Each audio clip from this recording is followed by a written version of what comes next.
Straight ahead on Urban Street, Paul Robeson's 100th birthday celebration. Tyra Banks travels to Chicago for the first time to promote her new beauty book. Plus, Star Trek Deep Space Nine's Avery Brooks talks about his one-man show as the legendary Paul Robeson. And Urban Street looks back at the successful year of Grammy Award winner R. Kelly. All this and much more coming up next on Urban Street. From Chicago Network Television News, this is Urban Street with Ty Wansley, Richard Steele, and the Urban Street News team. Hello and welcome to Urban Street, an up-close interview with Tyra Banks in a moment. Up first on Urban Street, the Paul Robeson 100th Birthday Committee celebrated in grand fashion the man and what he stood for at a premier gala at Chicago's South Shore Cultural Center. It is agreed. Tomorrow at the smelling out of the evildoers, they will lead the people of the Kukuana against Twala. But I need your help. And in return, I offer you your lives and the freedom of the mines. For you, the diamonds, riches. For you, adventure. For you, the happiness of the Inkasikas. Today, you saw how Twala treats strangers. If your father is alive, he is in the mine. This country has produced no greater Renaissance man than the legendary Paul Robeson. Well, I started seeing Paul when he was in Othello. It's interesting that you should have me standing in front of a picture of him performing that. I saw him do it first at the University of Wisconsin when I was a student there. I was, of course, then struck by him as a performer, as an actor. But later I became acquainted with him as an artist, as a singer, and as a political activist. And one of the people who encouraged my life in that he would meet with some of the young artists and writers and urge us to employ our talent not simply for self-aggrandizement, just to become rich and famous for personally, but to apply it to the problems and the hopes for our people. Hey lads, what shall we sing? What about test, please? Fine. Come on, David, man. Give him a lead. Back to work with no repining all through the night. He rose to prominence at a time when segregation was legal and black people were still being lynched. He was a freedom fighter who fought for the liberation of all people from the oppressive economic and political regimes around the world. He was denied an opportunity to do those things that he had been trained to do.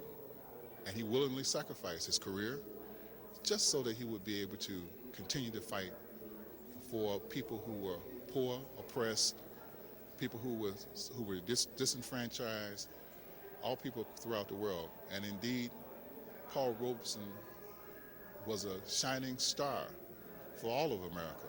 Well, that's that. Hear him. It's no use, Dave. People are blind here properly in the cart.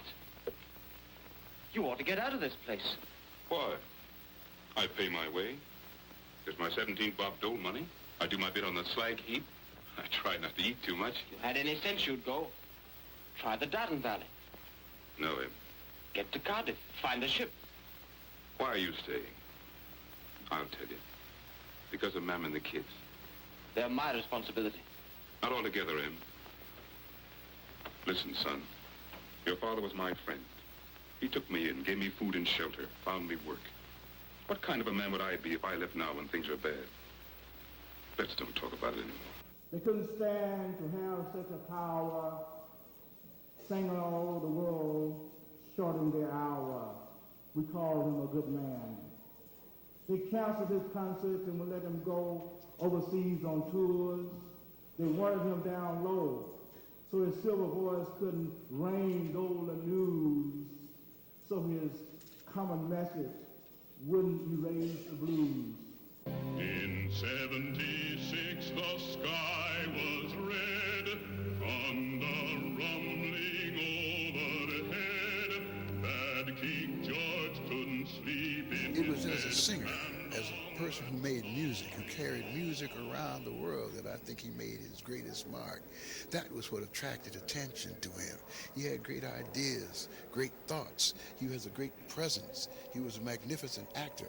But that singing voice just opened hearts and minds and spirits, and I think that was the greatest attribute of his. For I have always believed it, and I believe it now, and you know who I am. America. He sacrificed a career. They destroyed his capacity to earn a living. They took his passport where he couldn't perform in Europe.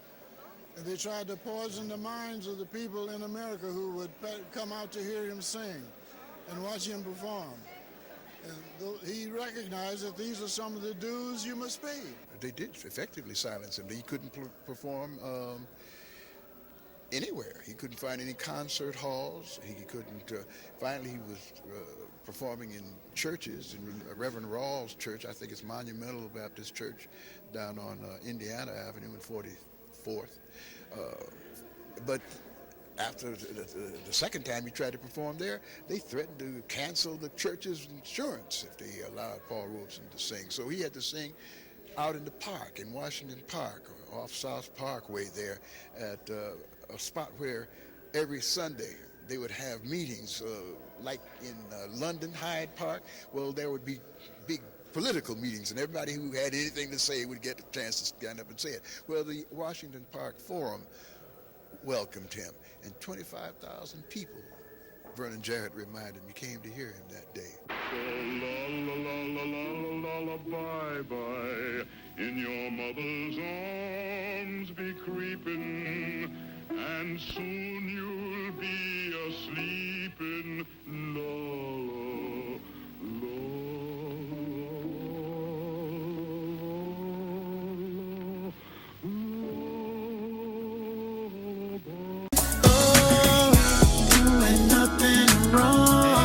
Well, as a king myself, it's hard for me to give props to another king, even the king of modern R&B.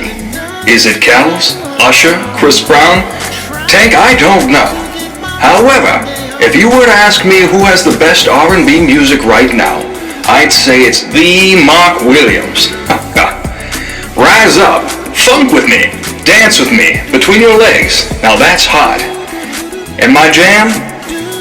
Ain't nothing wrong trying to get my money.